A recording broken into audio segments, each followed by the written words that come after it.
ഇനി അഭിമാനത്തോടൊപ്പം ആത്മവിശ്വാസവും. മികവാർന്ന സേവനങ്ങൾ കൊണ്ട് ഓരോ ആഘോഷവും ധന്യമാക്കി. ലനോറ, പാണ്ടിക്കാട് റോഡ്, വണ്ടൂർ. വെസ്റ്റ് ബംഗാളിൽ നിന്നും ട്രെയിൻ മാർഗം കടത്തിക്കൊണ്ടുവന്ന 18 കിലോ കഞ്ചാവുമായി 4 അന്തർ സംസ്ഥാന തൊഴിലാളികളെ എടക്കര പോലീസും ഡാൻസ് ഓഫ് ടീമും ചേർന്ന് അറസ്റ്റ് ചെയ്തു. വെസ്റ്റ് ബംഗാൾ സൗത്ത് 24 പർഗന സ്വദേശികളായ അബ്ദുൾ റഹ്മാൻ, കരീം ഖാൻ, ഗുഷിബുൽ, അംജദ് ഖാൻ എന്നിവരെയാണ് SI CP റോബോട്ട് അറസ്റ്റ് ചെയ്തത്. അന്തർ സംസ്ഥാന തൊഴിലാളികൾ മുഖേന ജില്ലയിലേക്ക് കഞ്ചാവ് കടത്തുന്ന സംഘങ്ങളെക്കുറിച്ചും ഏജന്റുമാരെക്കുറിച്ചും ജില്ലാ പോലീസ് മേധാവി ശശിധരന് രഹസ്യവിവരം ലഭിച്ചിരുന്നു.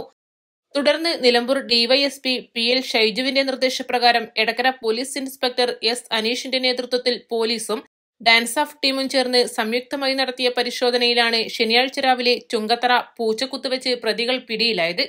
അവധിയെടുത്ത് നാട്ടിലേക്ക് പോകുന്ന തൊഴിലാളികൾ അവിടെ നിന്നും കുറഞ്ഞ വിലയ്ക്ക് കഞ്ചാവ് ശേഖരിച്ച് ജില്ലയിലെ ഏജന്റുമാർക്ക് കൈമാറുകയാണ് പതിവ്. ജില്ലയിലേക്ക് ലഹരി മരുന്ന് കടത്തി വിൽപ്പന നടത്തുന്ന സംഘത്തിലെ പ്രധാന കണ്ണികളാണ് പിടിയിലായതെന്ന് പോലീസ് പറഞ്ഞു. പിടിച്ചെടുത്ത കഞ്ചാവിന് വിപണിയിൽ 5 ലക്ഷം രൂപയോളം വില വരുമെന്നാണ് കണക്കാക്കുന്നത്. സീനിയർ സിവിൽ പോലീസ് ഓഫീസർമാരായ CA മുജീബ്, P വിനോദ്, CPOമാരായ അനീഷ് തോമസ്, K സുനീഷ്, പ്രശാന്ത്, സബിൻ, ഡാൻസ് ഓഫ് അംഗങ്ങളായ NP സുനിൽ, അഭിലാഷ് കൈപ്പിനി, ആഷിഫ് അലി, നിബിൻ ദാസ്, ജിയോ ജേക്കബ് എന്നിവരും ചേർന്നാണ് പരിശോധന നടത്തി പ്രതികളെ പിടികൂടിയത്. East live, Edakkara.